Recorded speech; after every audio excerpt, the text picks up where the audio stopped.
మహోన్నతుడైన తండ్రి, మరొకసారి నీ పాదాల దగ్గరికి వస్తూ ఉన్నాం. నీ కృప కోసం ప్రార్థన చేసుకుంటా ఉన్నాం. ఆయన ఈ పాదాల దగ్గర కూర్చొని నేర్చుకోవాలని ఆశపడుతూ ఉంటుండగా కృప చూపించండి. భారతీయ సాంప్రదాయాల్ని అర్థం చేసుకోవడానికి ఈ వాక్యపు వెలుగులో ప్రతి విషయాన్ని అర్థం చేసుకోవడానికి కృపను అనుగ్రహించమని ప్రార్థన చేసుకుంటా ఉన్నాం. వాటిని అర్థం చేసుకోవడానికి మా జీవితాల్లో వాటికి ఏమాత్రం స్థానం ఇవ్వకుండా ఈ లోకంలో బ్రతకడానికి కృపను అనుగ్రహించమని ప్రార్థన చేసుకుంటా ఉన్నాం.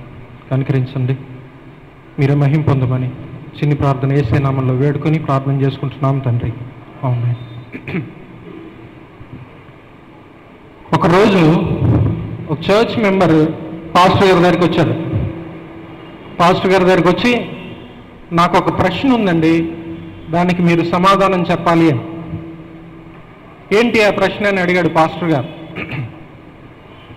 ప్రశ్న ఏం లేదు సార్, చాలా సింపుల్. ఒకడు నష్టపోతే ఆ నష్టాన్ని బట్టి ఇంకొకడు బాగుపడచ్చా?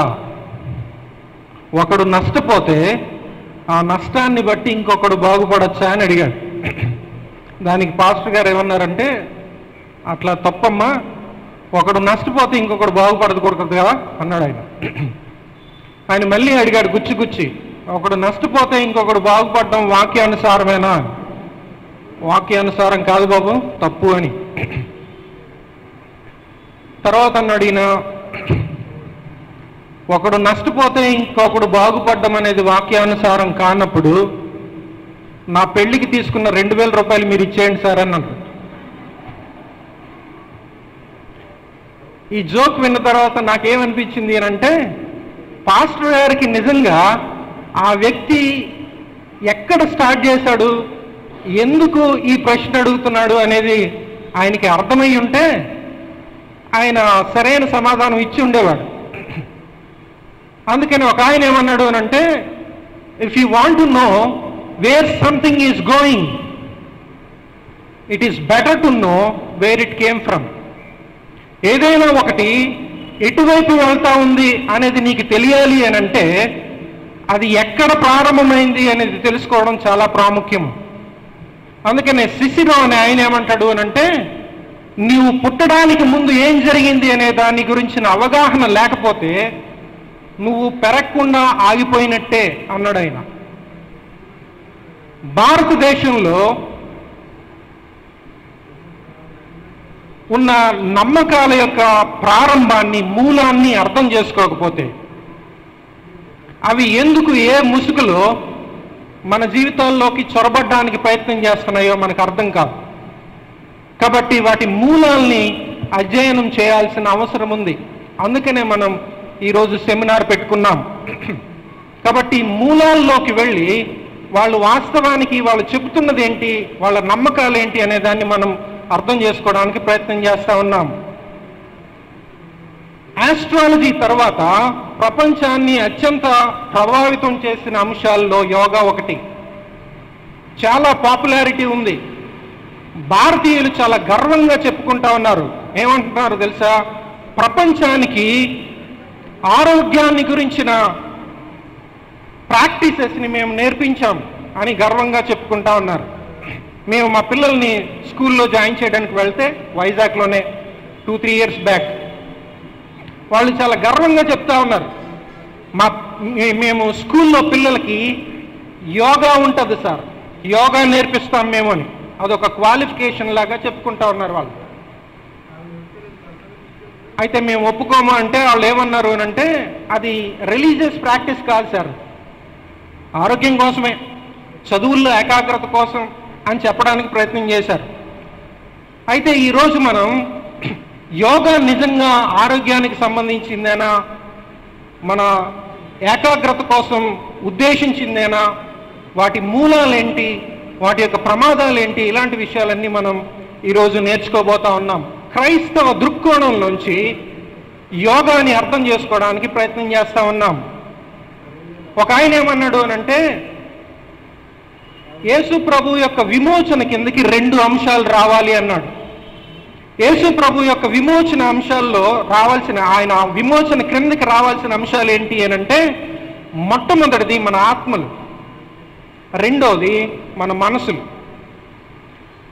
ఆత్మలు విమోచించబడ్డాయి, కానీ మన మనసులు విమోచించబడకపోతే ఇంకా మనం క్రైస్తవుల్లా బ్రతకడానికి సాధ్యం కాదు. అందుకని ఒక ఆయన ఏమన్నాడు అని అంటే, క్రైస్తవుల్లాగా ఎందుకు బ్రతకరు అని అంటే, క్రైస్తవుల్లాగా ఆలోచించరు కాబట్టి అన్నాడు.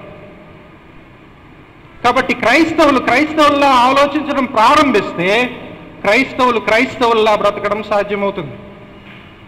సో క్రైస్తవ దృక్కోణంలోంచి యోగాని అర్థం చేసుకోవడం చాలా ప్రాముఖ్యమైన విషయం. దాన్నే మనం ఈరోజు చేయబోతా ఉన్నాం. మనం ఈరోజు మార్నింగ్ చూసే విషయాలను చూడడానికి ప్రయత్నం చేద్దాం. యోగా యొక్క పరిచయం ఏంటి, దాని చారిత్రక నేపథ్యం ఏంటి, దాని ప్రక్రియ, ప్రాసెస్ ఏం చేస్తారు వాళ్ళు, పద్ధతులు ఏంటి, ఏ రకరకాల యోగాలు ఉన్నాయి, ఎటువంటి పద్ధతులు ఉన్నాయి, యోగా పద్ధతులు ఉన్నాయి, యోగా చేయడం వల్ల వచ్చే ప్రమాదాలు ఏంటి, యోగాకి క్రైస్తవుల యొక్క ప్రతిస్పందన ఏంటి, ఇవి బ్రీఫ్గా మనం చూడడానికి ప్రయత్నం చేస్తాం. 1 hour టైంలో చాలా ఎక్కువ అంశాలని మనం చూడడానికి ప్రయత్నం చేస్తున్నాం కాబట్టి చాలా క్విక్గా చూడడానికి ప్రయత్నం చేద్దాం. యోగా యొక్క పరిచయంలో యోగా అంటే ఏంటి, దాని మూలం ఏంటి? యోగా ఫిట్నెస్ కోసం, ఆరోగ్యం కోసం ఉద్దేశించిందా? భారతీయులు చాలా గర్వంగా ఏం చెప్తారు అంటే, యోగా ఫిట్నెస్ కోసం ఉద్దేశించింది, ఆరోగ్యం ఇంప్రూవ్ అవుతుంది అని చెప్తా ఉన్నారు. ఒకవేళ భారతదేశం నిజంగా ఫిట్నెస్ కోసం ఉద్దేశించింది అయితే, విశాల్ మంగళవాడి అని ఆయన ఏమంటాడు అని అంటే, భారతీయులు ఒలింపిక్స్లో తెచ్చుకున్న గోల్డ్ మెడల్స్ ఎన్ని, అందులో అథ్లెటిక్స్కి సంబంధించినవన్నీ, పూర్వం నుంచే మనం ఫిట్నెస్కి అంత ప్రాధాన్యత ఇచ్చి ఉన్న దేశం అయితే ఇది, మనం ఈ పాటికి అథ్లెటిక్స్లో చాలా గోల్డ్ మెడల్స్ తెచ్చి ఉండాలి. ఎన్ని తెచ్చుకున్నాం మనం?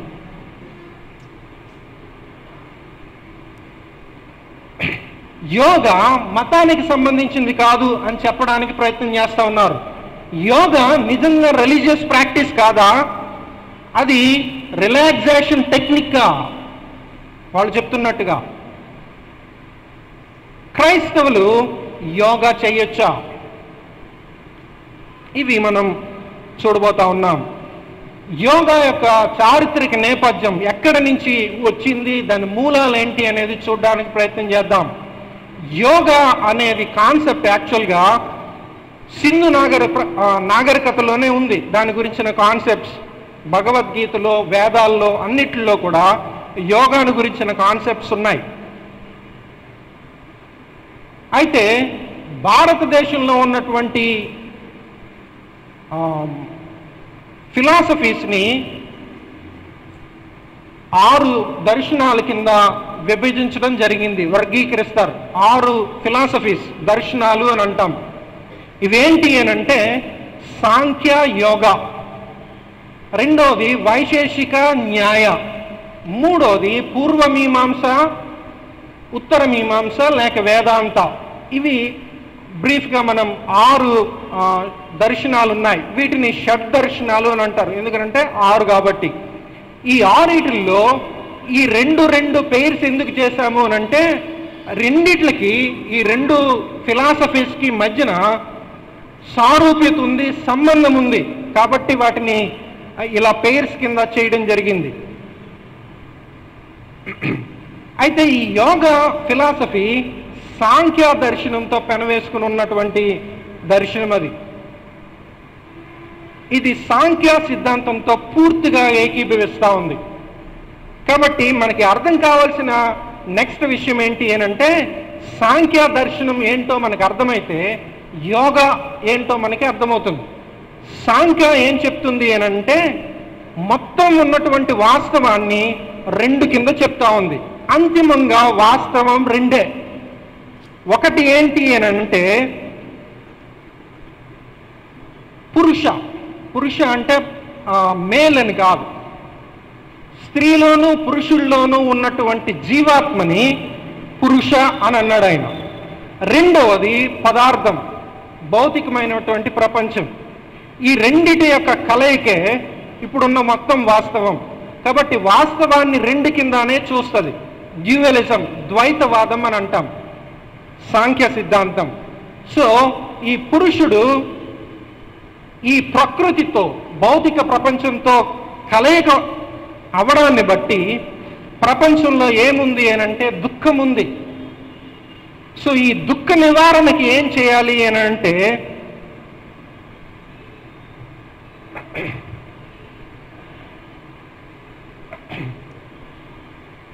పురుషుడు వైరాగ్యం ద్వారా, అభ్యాసం ద్వారా ప్రకృతి నుంచి వేరైపోవడమే మోక్షం. కాబట్టి ఈ ప్రకృతితో కలిసినటువంటి ఈ పురుషుడు ఈ పదార్థ ప్రపంచంలోంచి, ఈ ప్రకృతి నుంచి వేరైపోవడం మోక్షం. That is liberation.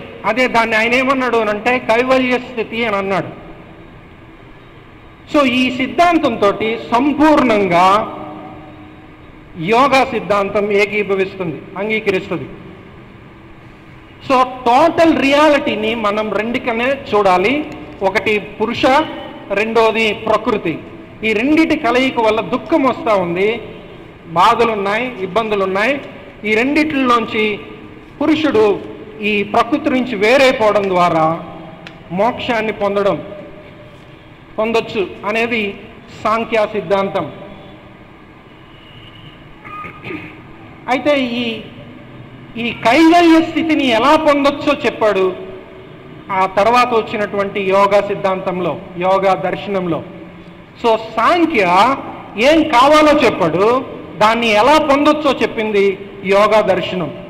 యోగా దర్శనాన్ని మనం చూస్తే, యోగా దర్శనాన్ని సాధనని ఒక దర్శనంగా రూపొందించిన వాడు పతంజలి.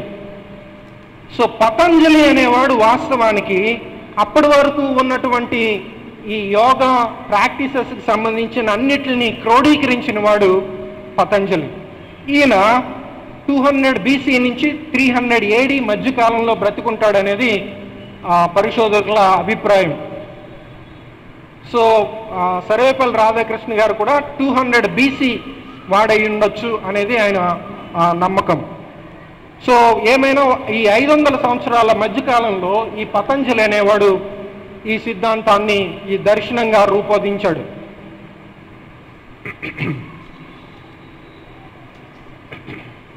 వీడు ఆ రహస్యాలన్నిటినీ క్రోడీకరించి యోగా సూత్రాలు అనే పుస్తకాన్ని రాశారు. సో అల్టిమేట్గా యోగా మీద వ్రాయబడిన అత్యంత ప్రాచీన గ్రంథం ఏది అనంటే పతంజలి రాసిన యోగా సూత్రాలు.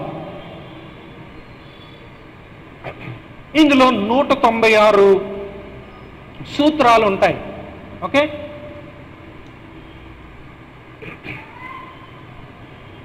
యోగా అనే పదం 2 మాటల్లోంచి డిరైవ్ చేయబడింది. ఒకటి యుజీర్, రెండోది యుజ్. యుజ్ అనే మాటకి కంట్రోల్ ఆఫ్ సెన్సెస్. నేను ఎక్స్ప్లెయిన్ చేయడానికి ట్రై చేస్తాను. యుజ్ అనే పదం వాస్తవానికి యూనియన్ అనే కలయిక, సంయోగం అనే అర్థం ఉంది వాస్తవానికి. కానీ పతంజలి కానీ యోగా దర్శనాన్ని రాసినటువంటి కపిల కానీ ఆ అర్థంలో ఎప్పుడు దాన్ని వాడలేదు. వాళ్ళు వాడిన విధానం ఏంటి అనంటే సంయోగం కాదు, వియోగం. వాస్తవానికి విడిపోవడం, వేరైపోవడం. యోగాలో పతంజలి ఉద్దేశం ఏంటి అనంటే, యోగా యొక్క లక్ష్యం ఏంటి అనంటే మానసికమైనటువంటి స్థితిగతులన్నీ కూడా లయమైపోవడం, ఆగిపోవడం. అది ఆ ఉద్దేశంలోంచి యోగాని మనం అర్థం చేసుకోవాలి. పతంజలి యోగా సూత్రాన్ని, ఆయన రాసిన 196 సూత్రాలని కూడా 4 భాగాల కింద మనం విభజించవచ్చు. ఒకటి సమాధి పాదం. సమాధి పాదం ఏం తెలియజేస్తుంది అంటే సమాధి యొక్క స్వభావాన్ని, లక్ష్యాన్ని గురించి తెలియజేస్తుంది. సమాధి అంటే యోగా ప్రక్రియలో అత్యంత చివరి ఘట్టాన్ని సమాధి అని అంటాం. సో యోగా చేసుకుంటా చేసుకుంటా చేసుకుంటా వెళ్తే చివరికి నీకు ఏం లభిస్తుందో దాన్ని మనం సమాధి అని అంటాం. ఆ సమాధి స్థితి యొక్క స్వభావాన్ని, లక్ష్యాన్ని తెలియజేస్తుంది మొదటి పార్ట్. రెండవ పార్ట్లో సాధన పాదం అని అంటాం. ఈ సాధన పాదంలో సమాధిని ఎలా పొందొచ్చో తెలియజేస్తాడు, వివరిస్తాడు. మూడోది విభూతి పాదం. విభూతి పాదంలో యోగా పద్ధతుల ద్వారా అసాధారణ శక్తి సామర్థ్యాల్ని ఏ శక్తి సామర్థ్యాల్ని పొందగలమో వివరిస్తాడు. సో యోగా ప్రాక్టీసెస్ ద్వారా మనకి ఏమొస్తాయి, ఎటువంటి శక్తి సామర్థ్యాల్ని మనం పొందగలమో వివరిస్తాడు విభూతి పాదంలో. ఆఖరిది కైవల్య పాదం అని అంటాం. కైవల్య పాదంలో విముక్తి యొక్క స్వభావాన్ని తెలియజేస్తాడు. సో ఈ 196ని కూడా ఈ 4 భాగాల కింద విభజించి చూస్తాం. ఈ సాంఖ్య అనే తత్వంలో మొత్తం యొక్క రియాలిటీని 25 తత్వాల కింద ఆయన విభజించడం జరిగింది, కపిల అనే ఆయన. ఈ యోగ తర్వాత వచ్చిన దర్శనంలో ఈశ్వర అనే తత్వాన్ని యాడ్ చేసి 26 తత్వాలుగా ఈ యోగాని పతంజలి పరిచయం చేశాడు. సాంఖ్య యొక్క అంతిమ లక్ష్యం ఏంటి అని అంటే ప్రకృతి పురుషుల వియోగం. అంటే నా సోల్ ఈ శరీరాన్ని విడిచిపెట్టి వేరైపోవడం. నా సోల్ ఈ శరీరాన్ని అంటిపెట్టుకుని ఉండడాన్ని బట్టే దుఃఖం కలుగుతూ ఉంది. కాబట్టి ఈ రెండు వేరైపోవడం, అది ఆయన యొక్క అంతిమ లక్ష్యం. కాబట్టి భౌతిక ప్రపంచాన్ని గురించిన వీళ్ళకున్న అభిప్రాయం ఏంటి అని అంటే దాని గురించి చాలా తక్కువ విలువ కలిగిన దానిగా దాన్ని ఎంచారు, భౌతిక ప్రపంచాన్ని. అందుకనే యోగా ఫిట్నెస్కి సంబంధించింది కాదు. ఫిట్నెస్ శరీరానికి, శరీరం భౌతికమైంది కాబట్టి దానికి సంబంధించింది. కానీ మీ సాంఖ్య కానీ యోగా కానీ భౌతికమైనటువంటి శరీరాన్ని ఎలా పెంపొందించుకోవచ్చో చెప్పేది కాదు. దానికి ఎలాంటి శక్తి సామర్థ్యాన్ని పెంపొందించుకోగలమని చెప్పేది కాదు యోగా, సాంఖ్య. నువ్వు నీ శరీరాన్ని విడిచి వెళ్ళిపోవడం సాంఖ్య యొక్క లక్ష్యమైతే, యోగా యొక్క లక్ష్యాన్ని తన 2వ సూత్రంలో చెప్తాడు పతంజలి. యోగా యొక్క అంతిమ లక్ష్యం ఏంటి అని అంటే యోగచిత్త వృత్తి నిరోధ అన్నాడు ఆయన. యోగచిత్త వృత్తి నిరోధ అంటే యోగా అంటే చిత్తవృత్తులు నిరోధం అయిపోవడమే అన్నాడు. దాస్ గుప్తా అనే ఆయన ఇండియన్ ఫిలాసఫీ గురించి 5 పుస్తకాలు రాశాడు. అందులో ఆయన యోగా అంటే ఏంటి అని అంటే partial or complete cessation of mental states అని అన్నాడు ఆయన. పతంజలి యొక్క ఉద్దేశం కూడా అదే. సో చిత్తవృత్తులు లయమైపోవడం, మానసికంగా మనసులో ఉన్నటువంటి యాక్టివిటీస్ కానీ మనసుకున్నటువంటి డిస్ట్రాక్షన్స్ కానీ తొలగిపోయినప్పుడు అదే సమాధి. సో మానసికంగా నీ మనసు ఖాళీ అయిపోవడం, దానికి యాక్టివిటీస్ ఉండకూడదు, డిస్ట్రాక్షన్స్ ఉండకూడదు. అట్లాంటి స్థితిలోకి నువ్వు చేరిపోతే అది దాని యొక్క పతంజలి యొక్క అంతిమ ఉద్దేశం. So yoga is an effort of restraining the activities or distractions of thoughts. So మనసులోకి వచ్చేటువంటి ఆలోచనల్ని, డిస్ట్రాక్షన్స్ని పూర్తిగా తొలగించుకొని నీ మనసు శూన్యమైపోవడం యోగా యొక్క అంతిమ లక్ష్యం పతంజలి ప్రకారం. సాధ్యమవుతుందా ఇది? మనసు ఏమీ ఆలోచించకుండా, మనసుకి ఏమాత్రం యాక్టివిటీస్ లేకుండా ఉండడం సాధ్యమవుతుందా? అవుతుంది. ఎప్పుడవుతుంది తెలుసా? మనం చచ్చిపోతే అప్పుడే అవుతుంది.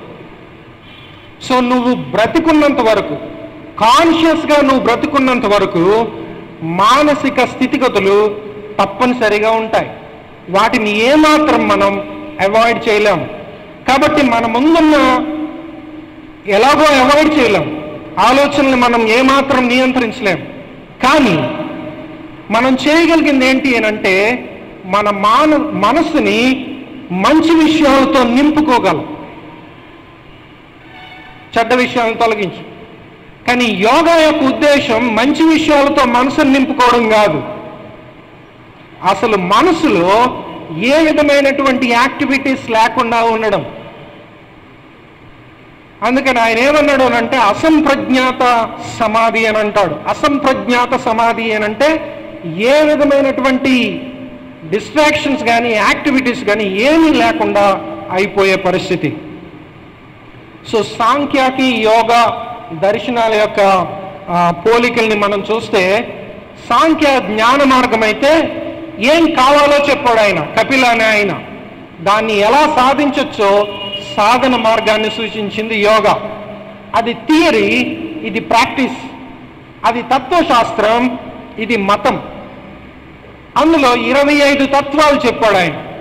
దానికి ఈశ్వరాన్ని కలిపి పతంజలి 26 తత్వాలు చెప్పాడు. సాంఖ్య యొక్క అంతిమ లక్ష్యం కైవల్యం, సెపరేషన్. యోగా యొక్క అంతిమ లక్ష్యం మనసు ఖాళీ అయిపోవడం. సాంఖ్య మెటాఫిజిక్స్ అయితే యోగా సైకోఫిజిక్స్. సో మన మానసిక స్థితిగతుల్ని కంప్లీట్గా మ్యానిపులేట్ చేయడం యోగా యొక్క ఉద్దేశం.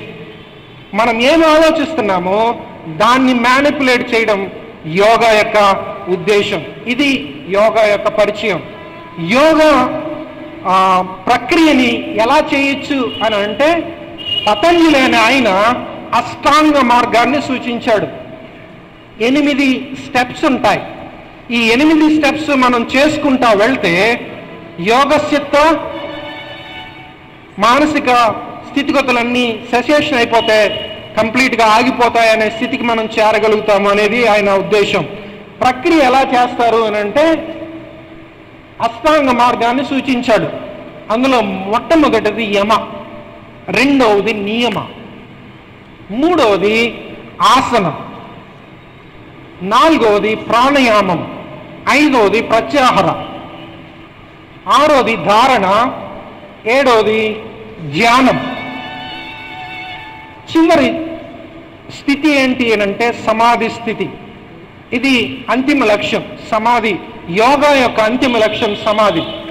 సో ఈ 8 స్టెప్స్ చేయడాన్ని బట్టి మనం మనసుని ఖాళీ చేసుకోవచ్చు అనేది ఆయన ఉద్దేశం.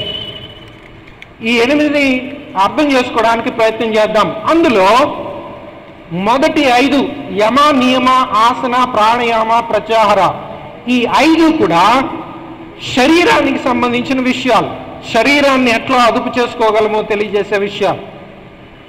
అయితే చివరి 3 కూడా మనసుని నియంత్రించే విషయాలు. చివరి 3 కూడా. మొట్టమొదటిది యమ. ఈ యమలో 5 భాగాలు ఉన్నాయి. సో యమ, నియమ మొదటి 2 స్టెప్స్లో ఏం చేస్తాడు అని అంటే నైతిక విలువల్ని సూచించడానికి వాడుకున్నాడు ఈ 2 స్టెప్స్. మొట్టమొదటిది యమలో అహింస, ఏ జీవికి కష్టం కలిగించకూడదు. మనోవాక్య కర్మల్లో ఐక్యత పాటించడం, అంటే నువ్వేం ఆలోచిస్తున్నావో అదే నువ్వు చెప్పాలి, ఏం మాట్లాడుతున్నావో అది సత్యాన్ని అనుసరించి ఉండాలి, ఏం చేస్తున్నావో అది నువ్వు ఏం నమ్ముతున్న దానికి అనుగుణంగా ఉండాలి. సో మనోవాక్య కర్మల్లో సత్యం ఉండాలి, దొంగతనం చేయకూడదు, లైంగిక కార్యక్రమాల్లో పాల్గొకూడదు, చివరిది ఇతరుల యొక్క ఆస్తిని దోచుకోకూడదు. ఇవి నైతిక విలువల్ని మొట్టమొదటి స్టెప్లో సూచిస్తాడు. కాబట్టి బ్రహ్మచర్యం అనే దాన్ని మనం జీవితానికి ఖచ్చితమైనటువంటి అవసరమైనటువంటి విషయం అయితే దేవుడిచ్చినటువంటి జీవితాన్ని అనుభవించడానికి చోటు ఎక్కడుంది? స్త్రీ పురుషుల్ని దేవుడే చేశాడు. Sexuality is God's gift. దేవుడిచ్చిన బహుమానం అది, మానవుడు ఆనందించడానికి, కుటుంబంలో మ్యారేజ్లో దాన్ని అనుభవించడానికి. కానీ యోగా దాన్ని కంప్లీట్గా డిస్ట్రాయ్ చేస్తుంది, కంప్లీట్గా డిస్కరేజ్ చేస్తుంది. సో వాక్యానుసారమో కాదు, మీరు ఆలోచించండి. రెండవది నియమలో ఇక్కడ కూడా 5 విషయాలు చెప్తాడు. మొదటిది బాహ్య శుద్ధి, అంతఃశుద్ధి. బాహ్య శుద్ధి అంటే శరీరాన్ని శుభ్రంగా కడుక్కోవాలి, శుద్ధీకరించుకోవాలి. రెండోది అంతఃశుద్ధి అని అంటే మనసులో చెడ్డ ఆలోచనలు ఏమీ రాకుండా చూసుకోవాలి. రెండవది సంతోషం. నీకు ఏదైతే ఉందో దాంతో తృప్తి కలిగి జీవించడం. తపస్సు, శీతోష్ణాదులు, ఆకలి దప్పులు సహించడం. ఆకలేసినా దాన్ని సహించుకోగలగడం, నిద్ర వచ్చినా దాన్ని ఆపుకోగలగడం. తర్వాత వాతావరణ పరిస్థితులు ఎలా ఉన్నా సరే దాన్ని తట్టుకోగలగడం, అది తపస్సు అంటే. నాలుగవది స్వాధ్యాయం అంటే ఇష్టమైనటువంటి మంత్రాన్ని జపిస్తూ ఉండడం. నీకు ఇవ్వబడిన నీకు ఇష్టమైనటువంటి మంత్రాన్ని మళ్ళీ మళ్ళీ మళ్ళీ మళ్ళీ చెప్తా ఉండడం.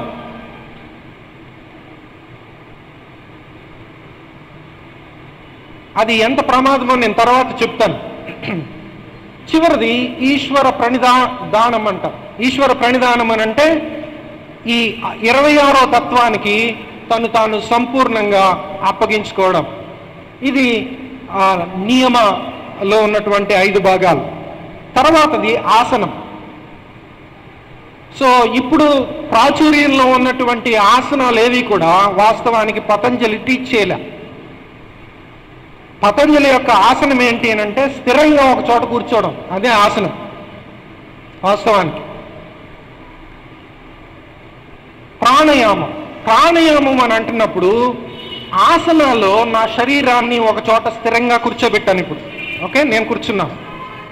ఇప్పుడు ప్రాణాయామంలో నేను తీసుకునే గాలి యొక్క ఎక్సర్సైజెస్ చేయడం, బ్రీతింగ్ ఎక్సర్సైజెస్ చేయడం, దాన్ని కంట్రోల్ చేయడం, ఎక్కువ గాలి పీల్చుకుని కాసేపు ఉంచుకోవడం, లేదా కంప్లీట్గా గాలిని బయటకు వదిలేసి పీల్చుకోకుండా ఉండడం. ఇట్లా ప్రాణాయామంలో 4 స్టెప్స్ చెప్తాడు ఆయన పతంజలి. సో బ్రీతింగ్ ఎక్సర్సైజెస్ తర్వాతి పార్ట్. సో శరీరాన్ని ఒక చోట స్థిరంగా ఉంచాను, బ్రీత్ని కంట్రోల్ చేస్తా ఉన్నాను. తర్వాత ప్రత్యాహార అని అంటే నేను కామ్గా ఒక చోట కూర్చుని గాలిని కంట్రోల్ చేస్తా ఉన్నాను, కానీ నాకు శబ్దాలు వినబడతా ఉన్నాయి, గాలి వీస్తూ ఉంది, చర్మం చెప్తా ఉంది, వాసనలు వస్తూ ఉన్నాయి. ఇవన్నీ కూడా ఈ స్టిమ్యులేషన్ అంతా కూడా బయట నుంచి వస్తూ ఉంది.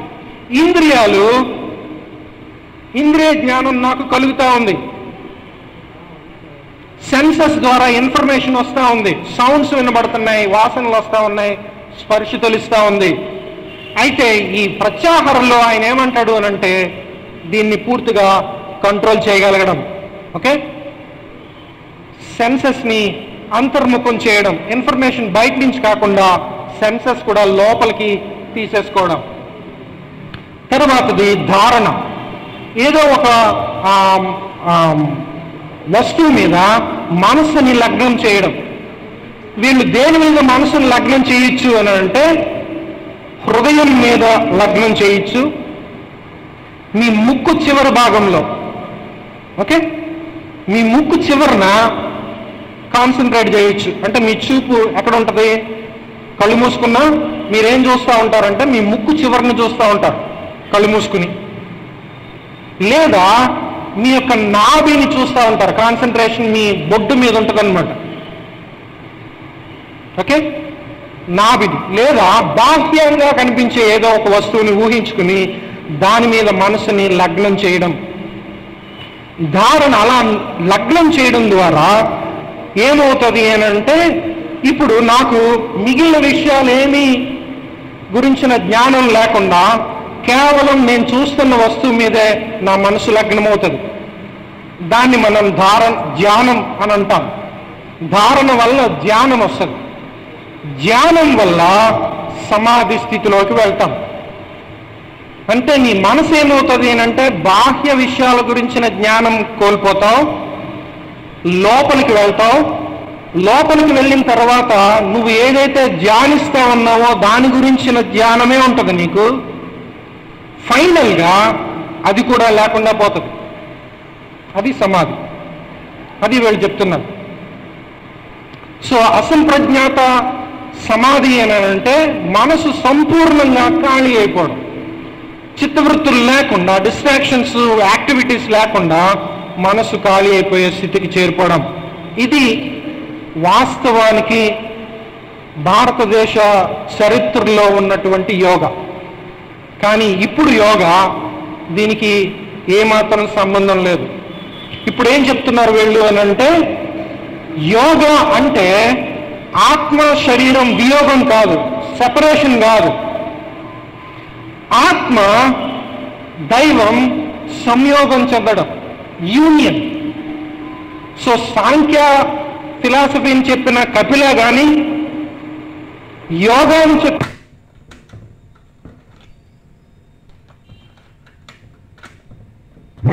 వాళ్ళు సెపరేషన్ గురించి మాట్లాడారు.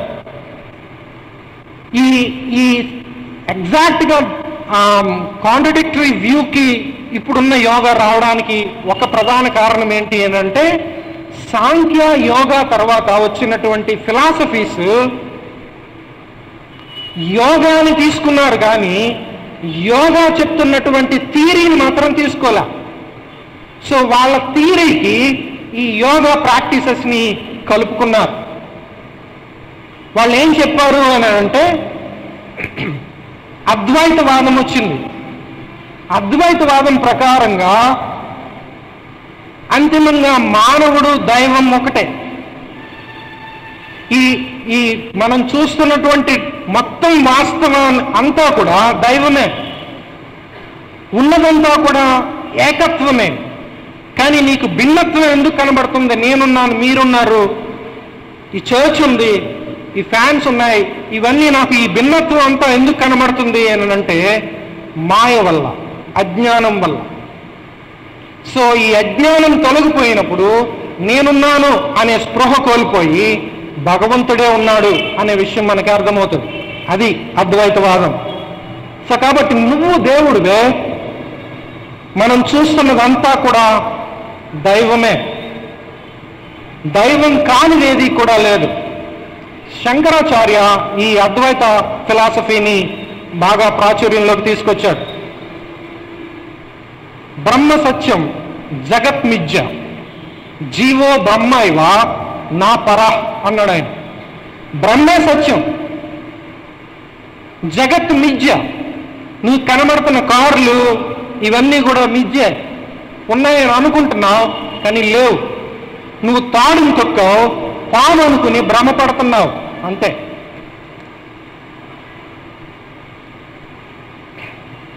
నండూరి రామ్మోహన్ రావు గారని ఆయన భారతీయ తత్వాన్ని గురించి పుస్తకాన్ని రాశాడు. అందులో ఆయన ఏమంటాడు అంటే, ఒక స్టోరీని ఇల్లుస్ట్రేట్ చేస్తాడు. ఒక గురువు గారు ఈ విషయాన్ని చెప్తా ఉన్నాడంట, బ్రహ్మ సత్యం జగత్ మిథ్య అని. భగవంతుడే ఉన్నాడు, కనిపిస్తున్న ప్రపంచం అంతా మిథ్య అని. ఒక ఏనుగు తరుముకుంటూ వస్తా ఉంది. అక్కడ కానీ ఈ గురువు గారు నిలబడితే మీద పడి చంపేస్తుంది. అందుకని గురువు గారు పారిపోయారు. గురువు గారు పారిపోయిన తర్వాత శిష్యులు గురువు గారిని కలిశారు. కలిసి ఏమన్నారంటే, బ్రహ్మ సత్యం జగత్తు మిథ్య, జగత్తు లేదు కదా, కాబట్టి ఏనుగు కూడా లేదు, కానీ మీరు ఎందుకు పారిపోయారు మరి అని అడిగారు.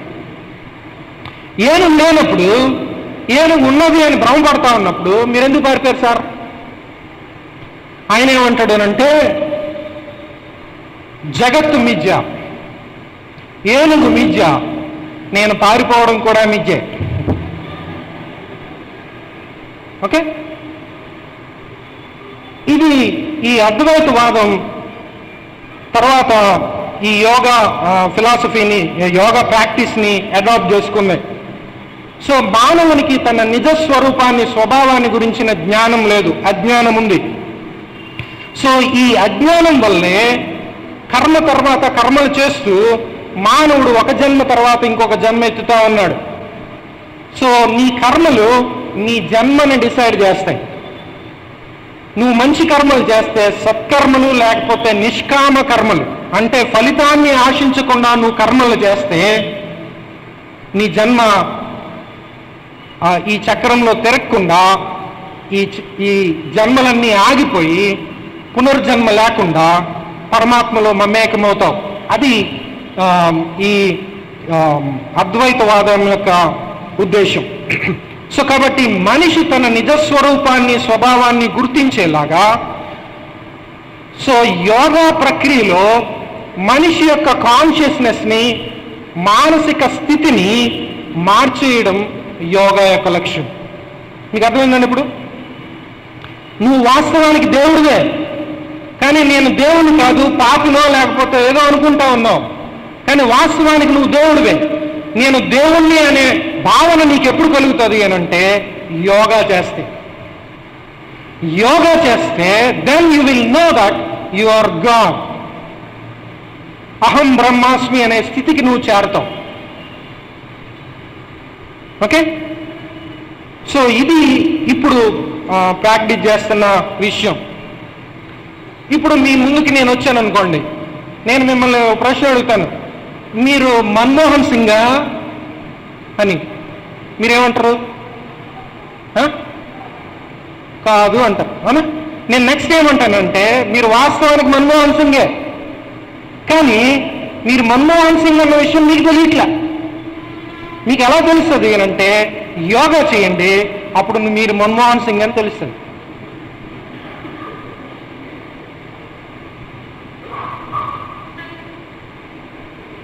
అనంటే మీరు యోగా చేస్తే అల్టిమేట్గా ఏమంటారు అని అంటే నేనే మన్మోహన్ సింగ్ అంటారు.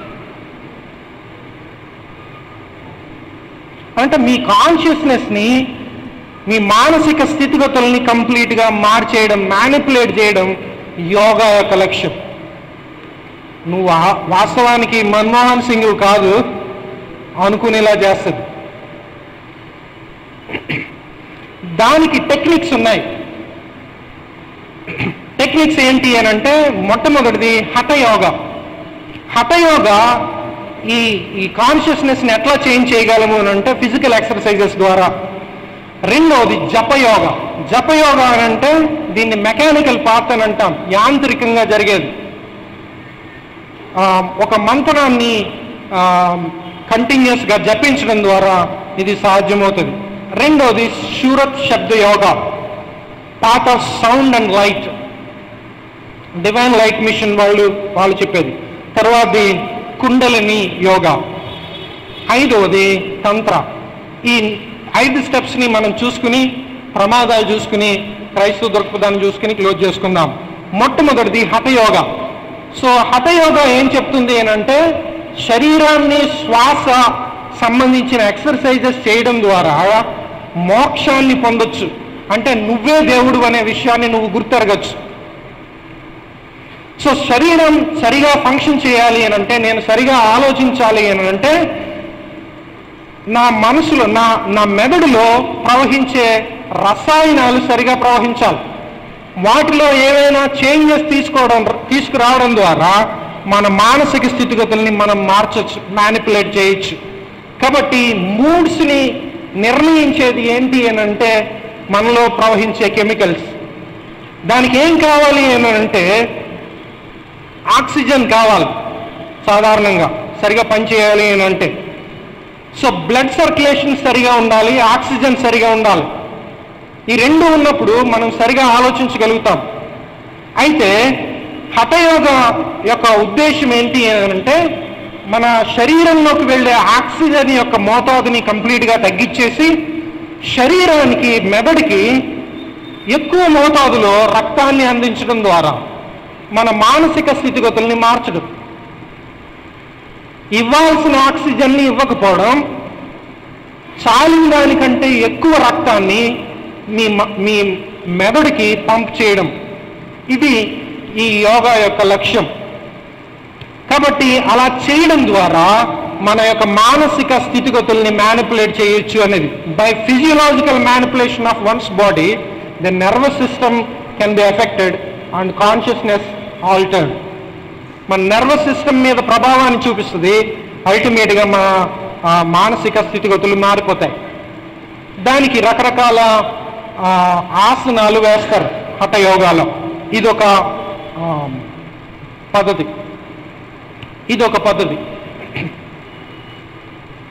ఓకే, ఇదొక ఆసనం. ఇదొక ఆసనం.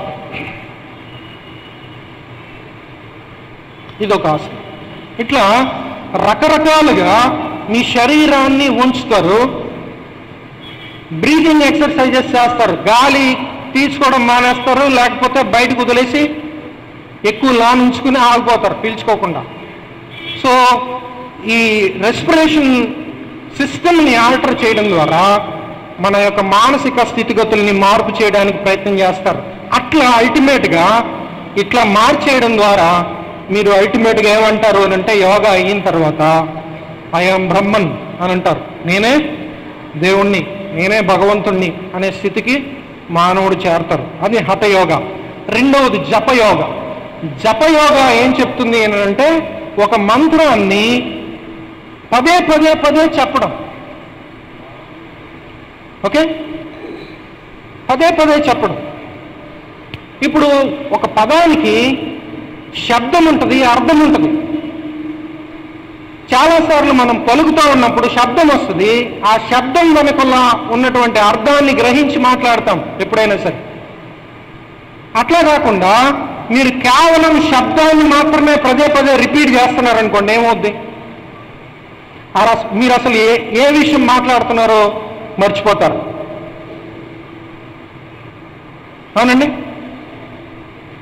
ఓం అనే మంత్రం ఉందనుకోండి. ఓం అంటే ఎవరికి తెలియదు ఇప్పటికీ. ఓం అనే దాన్ని మీరు ఒక 20 నిమిషాలు 40 నిమిషాలు కంటిన్యూస్గా ఒక చోట కూర్చుని ఓం ఓం ఓం ఓం అంటున్నారనుకోండి, ఏమవుద్ది? మీరు అసలు దేన్ని పలుకుతున్నారో దాని గురించిన అవగాహన కోల్పోతాం. అట్లా ఒక మంత్రాన్ని కంటిన్యూస్గా పలకడాన్ని జపయోగా అని అంటాం. సో ఎక్స్టర్నల్ రియాలిటీలోంచి, బాహ్య ప్రపంచంలోంచి వస్తున్నటువంటి జ్ఞానం అంతా కూడా ఇలా రిపీట్ చేయడాన్ని బట్టి కోల్పోతాం. సో శబ్దాలు వినబడవు, వాటి గురించిన ధ్యాస కోల్పోతాం, మనం ఏమంటున్నామో మనకే తెలియదు. అట్లా పదే పదే అంటూ ఉండడం. ట్రాన్సెండెంటల్ మెడిటేషన్ని పాపులరైజ్ చేసిన మహేష్ యోగి, ఆయన ఫస్ట్ టైం యోగా ప్రాక్టీస్ చేసే వాళ్ళకి 40 నిమిషాలు సూచిస్తాడు. 40 minutes అంటే మీరు ఒక చోట కూర్చుని పద్మాసనం వేసి, పద్మాసనంలో కూర్చుని మీరు 40 నిమిషాలు ఒకే పదాన్ని కంటిన్యూస్గా పలుకుతూ ఉంటారు.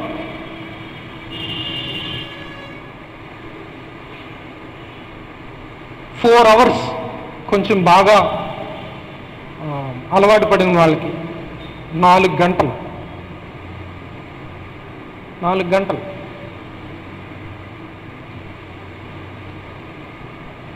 కంప్లీట్గా ట్రాన్సెండెంటల్ మెడిటేషన్లో ఇన్వాల్వ్ అయిపోయిన వాళ్ళకి ఆయన ఏం సూచిస్తాడంటే, ఎగ్జాక్ట్గా 1 వీక్ అంటే 1 వారం మీరు ఒకే పదాన్ని పలుకుతూ ఉంటారు. ఇంకా మీకు ఏ ధ్యాస ఉండదు.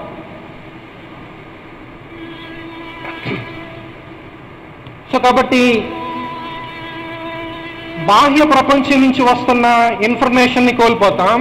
కాసేపటికి కొంతకాలానికి మీరేం పలుకుతున్నారో కూడా మీకు ధ్యాస ఉండదు.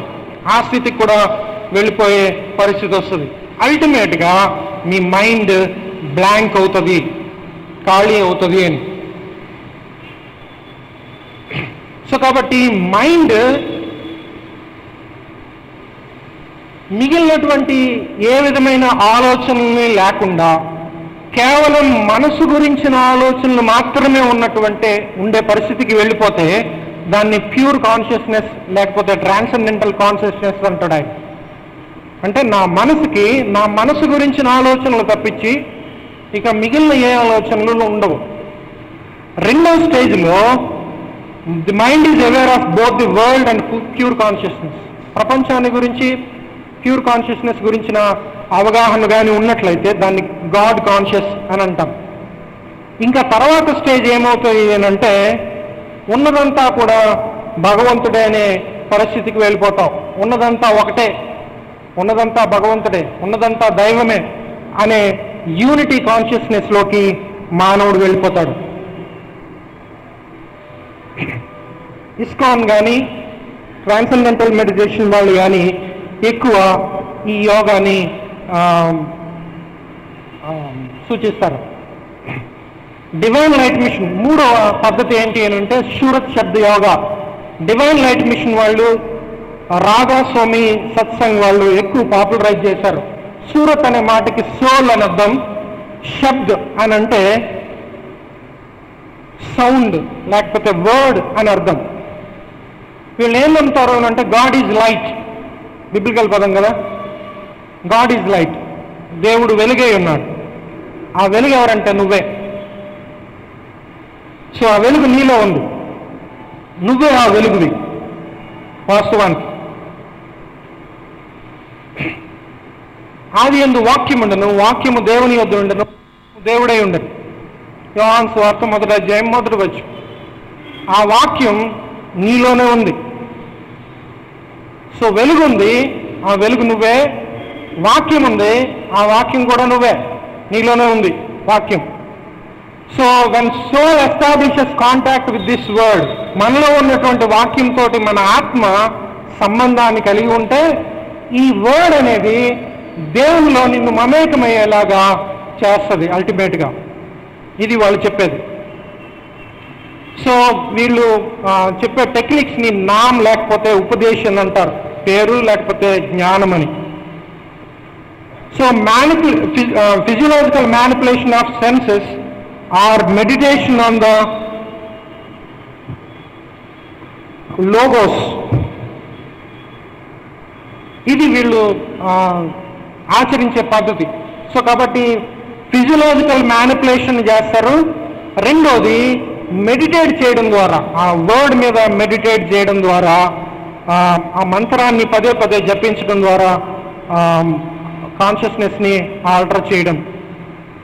వీళ్ళు ఏం చేస్తారు అని అంటే యోగా నేను నేర్చుకుందాం అనుకుంటున్నానండి, సూరత్ శబ్ద యోగా చేయాలనుకుంటున్నాను అన్న వాళ్ళని పిలిచి కూర్చోబెట్టి ఒక చోట ఈ రెండు కళ్ళ దగ్గర ఈ 2 వేళ్ళు పెడతారు.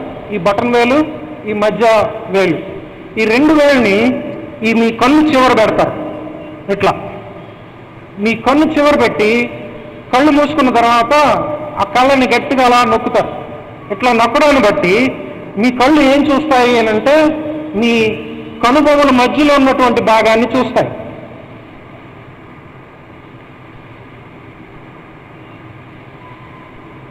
ఇట్లా నొక్కితే అప్పుడు మీకు ఇక్కడ వెలుగు కనబడుతుంది. ఆ వెలుగు వాస్తవానికి నువ్వే. కొంతమందికి తక్కువ లైట్ కనబడుతుంది, కొంతమందికి చాలా ఎక్కువ లైట్ కనబడుతుంది ఇక్కడ చూస్తే, ఇలా నొక్కి చూసినప్పుడు. ఓకే, తర్వాత మీ చెవుల్ని ఇలా వేడితో మూసుకున్నప్పుడు శ్వాస పీల్చుకుంటా ఉంటే మిగిలిన శబ్దాలన్నీ ఆగిపోయి కేవలం మీ శ్వాస యొక్క శబ్దాన్ని మాత్రమే వినగలుగుతారు. అది రెండో స్టేజ్. మొట్టమొదటిది మీకు లైట్ కనబడుతుంది, రెండవది మీ శ్వాస యొక్క శబ్దాన్ని మాత్రమే వింటా ఉంటారు. మూడవ స్టేజ్ దగ్గరికి వచ్చేటప్పటికి వీళ్ళు ఏమంటారు అని అంటే నాలికను మడిచి దాన్ని మింగేయాలి అని అంటారు. నాలికని వెనక్కి మడిచి దాన్ని మింగేస్తారు. నాలికని మింగేసిన తర్వాత నాలికని ఎలా నిలబెట్టాలి అని అంటే తిన్నగా నిలబెట్టాలి. మింగిన తర్వాత నాలికని ఇలా నిలబెడితే మీ శరీరంలో ప్రవహిస్తున్నటువంటి దైవామృతాన్ని చవి చూస్తారు. దాన్ని మీరు ఎక్స్ప్లెయిన్ చేయలేరు, ఎక్స్ప్రెస్ చేయలేరు కనీసం దాన్ని, అది ఎలా ఉంటుంది అని. సో మీ శరీరంలో ప్రవహిస్తున్నటువంటి అమృతాన్ని మీరు టేస్ట్ చేయగలుగుతారు. నాలుకని మింగడానికి ప్రయత్నం చేయకండి. ఓకే, తర్వాత మెయిన్ మెడిటేషన్ ప్రాసెస్ ఏంటంటే బ్రీతింగ్ ఎక్సర్సైజెస్, తర్వాత ఒక శబ్దాన్ని కంటిన్యూస్గా పలకడం. సో అల్టిమేట్గా మన బ్రీత్ వల్ల మనకు వచ్చే వైబ్రేషన్స్ డివైన్ వైబ్రేషన్స్తో మమేకమైపోతాయి. అల్టిమేట్గా మీరు వెలుగై ఉన్నటువంటి దేవుడిగా మార్పు చెందుతారు. సో సమాధి ఏనంటే you can become full divine light. దేవుడు వెలుగై ఉన్నాడు, మీరే ఆ వెలుగు, మీరు ఆ వెలుగు అనే విషయాన్ని మీరు గుర్తెరుగుతారు. 4వ పద్ధతి మనం చూస్తే కుండలిని. కుండలిని అనే యోగా చాలా ప్రాముఖ్యమైంది. ముక్తానంద అనే ఆయన ప్రాచుర్యంలోకి తీసుకొచ్చాడు దీన్ని బాగా ఎక్కువ రీసెంట్ టైమ్స్లో. సో మన శరీరంలో సుషుమ్న అనే ఒక నరం మన వెన్నులో ఉంటుంది. ఓకే, సుషుమ్న అనే ఒక నరం ఉంటుంది. ఆ నరం మన లైంగిక అవయవాలకి క్రింద మన మనసులో మన మెదడుని కనెక్ట్ చేసే నరం. ఈ సుషుమ్న అనే నరంలో 6 చక్రాలు ఉంటాయి.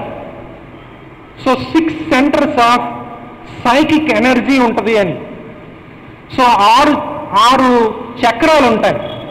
ఈ 6 చక్రాలు మనం కానీ వాటిని యాక్టివేట్ చేయగలిగితే మనకి విపరీతమైనటువంటి శక్తి సామర్థ్యాలు వస్తాయి అనేది వీళ్ళ నమ్మకం. అందుకని వీళ్ళు ఏం చేస్తారు అని అంటే ఈ సుషుమ్నాలో ఉన్నటువంటి ఈ 6 చక్రాల్లో కిందది పైది సహస్రరా అంటాం. సహస్రరా అని అంటే దాన్ని ఒక లోటస్తో సూచిస్తారు. లోటస్లో 1000 పెటల్స్ ఉంటాయి, అంటే 1000 రేఖలు ఉన్నటువంటి ఒక లోటస్ లాంటిది మన మెదడులో ఉంటుంది. ఓకే, సో ఈ లోటస్ని కనెక్ట్ చేస్తూ క్రింది భాగంలో మన యొక్క ఈ లైంగిక అవయవాలకి క్రింద కుండలిని ఉంటుంది. కుండలిని అని అంటే శక్తి, సర్పెంట్ పవర్ ఉంటుంది. సో కాబట్టి ఈ యోగా చేసే వాళ్ళు ఏం చేయాలి అని అంటే, ఇది వాస్తవానికి సహస్రార అంటే పైన ఉన్నది, కింద ఉన్నది కుండలిని. సో దీన్ని యాక్టివేట్ చేసినప్పుడు ఈ శక్తి కింద నుంచి పైకి వెళ్తుంది అనమాట. ఈ శక్తి ఒక్కో చక్రాన్ని చేరుతూ ఉన్నప్పుడల్లా నీకు శక్తి సామర్థ్యాలు వస్తాయి.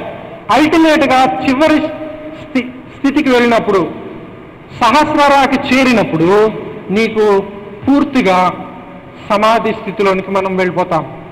నువ్వే భగవంతుడనే పరిస్థితికి నువ్వు చేరుకోగలుగుతావు. సో కుండలిని యోగాలో నేను ఇందాక చెప్పిన పాయింట్సే నేను ఇక్కడ మనకు కనబడతా ఉన్నాయి. సో కాబట్టి కుండలిని శక్తి, సర్పెంట్ పవర్ నిద్రాణంగా ఉంటుంది, ఇన్యాక్టివ్గా ఉంటుంది. దాన్ని మనం యాక్టివేట్ చేసినప్పుడు అది అప్వర్డ్ ట్రావెల్ చేసి సహస్రారాన్ని చేరుతుంది. మనం దైవం అని మనం గుర్తిస్తాం. ముక్తానంద అనే ఆయన స్పిరిచువల్ ఎన్లైటన్మెంట్ కోసం తిరుగుతూ ఉన్నాడు. రోజంతా తిరిగితే ఆయనకి ఎక్కడ ఎవరో కనబడలా. ఒక వ్యక్తి కనబడ్డాడు. అతడు బట్టలు లేకుండా మనుషులు వెళ్ళే ఈ మలమూత్రాలు గుట్ట ఉంది అక్కడ ఒక చోట. ఆ మలమూత్రాల గుట్ట మీద బట్టలు లేకుండా కూర్చుని ఉన్నాడు ఒకడు. ఈ ముక్తానందకు ఏమనిపించింది అంటే, వీడు ఖచ్చితంగా స్పిరిచువల్ ఎన్లైటన్మెంట్ పొందినాడు అయి ఉండొచ్చు అని. సో ఆ సన్యాసి పిలుస్తాడు ముక్తానందని. ముక్తానంద వెళ్తాడు. వెళ్ళిన తర్వాత ఈ తొడ మీద కూర్చో అంటాడు. సో మనుషుల యొక్క మలమూత్రాల మీద కూర్చున్నటువంటి సన్యాసి యొక్క తొడ మీద ఈ ముక్తానంద కూర్చుంటాడు.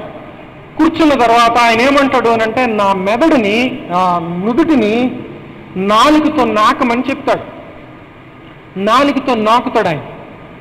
నాలుగుతో నాకిన తర్వాత ఇంటికి వస్తాడు.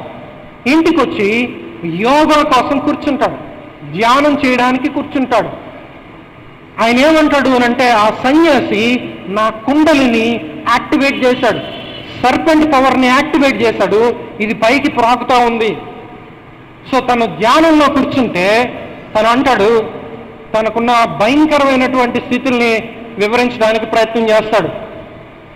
చాలా అన్రెస్ట్గా ఉంది, నాకేం జరుగుతుందో నాకు అర్థం కాలేదు, నేను వాస్తవానికి చాలా ధైర్యవంతుణ్ణి, కానీ నేను భయంతో వణికిపోయాను. నా కళ్ళ ముందు భయంకరమైనటువంటి దెయ్యాల లాంటి రూపాలు కనబడ్డాయి. నన్ను నేను అదుపు చేసుకోలేనటువంటిగా మారిపోయాను. కళ్ళు తెరుద్దామనంటే కళ్ళు తెరలేని పరిస్థితి అని అంటాడు, తన అనుభవాన్ని వివరిస్తాడు.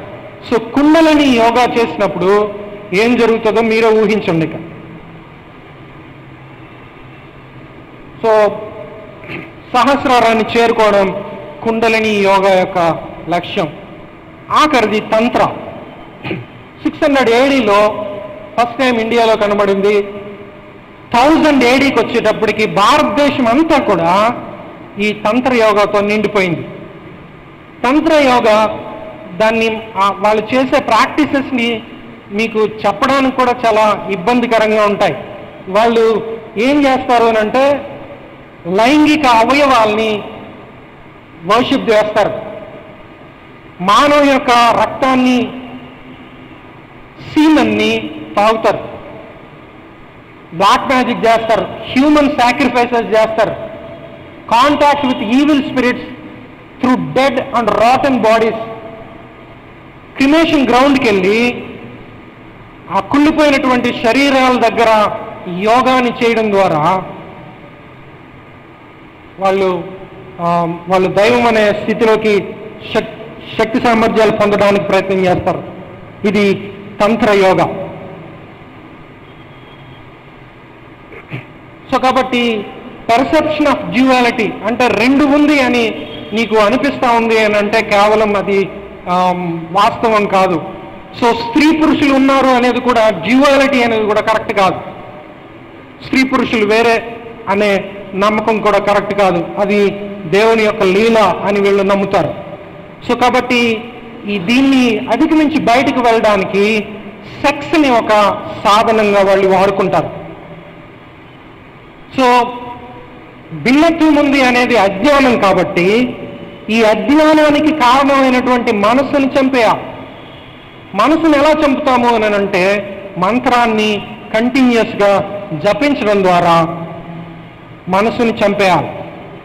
తర్వాత సెక్షువల్ డిజైర్స్ని వీళ్ళు ప్రోత్సహిస్తారు. సో కాబట్టి తంత్ర యోగాలో స్త్రీ పురుషులు వాస్తవానికి కూర్చుని యోగా ప్రాక్టీస్ చేయడానికి ప్రయత్నం చేస్తారు. పురుషుడు ఒకవేళ నేర్చుకుంటున్నట్లయితే అతనికి యోగా నేర్పించేది స్త్రీ. సో లైంగిక పరమైనటువంటి కోరికల్ని వాళ్ళు పుట్టేలా చేస్తారు. సో లైంగిక కోరికలు ఒక పక్క పెరుగుతాయి, మనసునేమో మంత్రంతో చంపేస్తారు. బ్రీతింగ్ ఎక్సర్సైజెస్ ఒక పక్క చేస్తూ ఉంటారు. శరీరానికి కావాల్సిన రక్తాన్ని, ఆక్సిజన్ని సరైన మోతాదులో ఇవ్వకుండా కంట్రోల్ చేస్తూ ఉంటారు. ఈ మూడు చాలా పీక్ స్టేజ్కి వెళ్తాయి. మనసు చచ్చింది, ఆక్సిజన్ అందట్లేదు, శరీర కోరికలు పెంచుతారు. అట్లా పెంచడం ద్వారా ఈ యోగాని అల్టిమేట్గా ఈ సాధిస్తారు వాస్తవానికి. దాన్ని వాళ్ళు స్పిరిచువల్ ఆర్గాజం అని అంటారు. దీన్ని ఎక్కువ పాపులరైజ్ చేసింది ఆచార్య రజనీష్, భగవాన్ రజనీష్ అని అంటాం. సో కాబట్టి సెక్స్ అనేది నిన్ను నువ్వు తెలుసుకోవడానికి ఉపయోగించే ఒక సాధనం మాత్రం. సో నా పార్ట్నర్ని నేను వాడుకుంటాను తప్పితే అతనితో వ్యక్తిగత సంబంధంలోకి, ఇంటిమేట్ రిలేషన్షిప్లోకి రావడానికి ఉపయోగించే ఇన్స్ట్రుమెంట్ కాదు సెక్స్. కానీ బిబ్లికల్ పర్స్పెక్టివ్లో sex is a gift from God. నా పార్ట్నర్ని నేను ఉపయోగించుకుని వాడుకుని వదిలేయడం కాదు. సో ఇవి పద్ధతులు. ప్రమాదాలు మనం చూస్తే జర్మనీలో ట్రాన్సెండెంటల్ మెడిటేషన్ మీద రీసెర్చ్ చేశారు.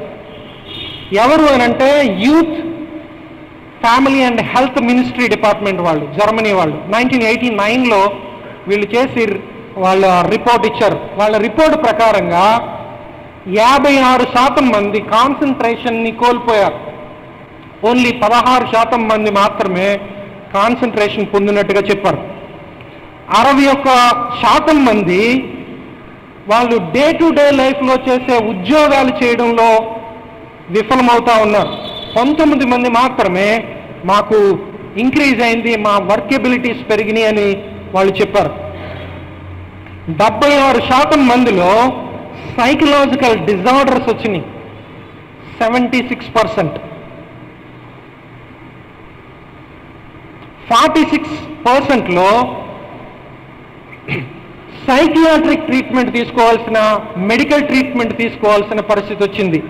మానసిక సమస్యలే కాదు, మనస్తత్వానికి సంబంధించినవే కాదు, మానసిక సమస్యలు కూడా మనుషుల్లో వచ్చినట్టుగా మనం చూస్తూ ఉన్నాం. 43%. సైకలాజికల్ డిజార్డర్స్ మనం చూస్తే 63% మంది టైర్డ్నెస్ షేర్ చేశారు, అలసిపోయాం మేము జీవితంలో. 52% సెన్స్ ఆఫ్ యాంగ్జైటీ, ఆందోళన వాళ్ళలో ఎక్కువ కనబడతా ఉంది. యోగా చేస్తే మనశ్శాంతి రాకపోగా ఆందోళన పడతా ఉన్నాము అని చెప్పారు. 45% డిప్రెషన్.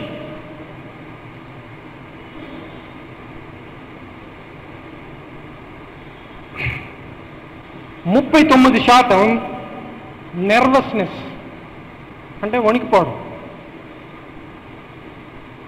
39% రిగ్రెషన్. రిగ్రెషన్ అని అంటే ఒక మెచ్యూర్డ్ హ్యూమన్ బీయింగ్ తీసుకుంటున్నట్టుగా ధైర్యంగా నిర్ణయాలు చేయలేకపోవడం, ప్రతిదానికి భయపడిపోవడం,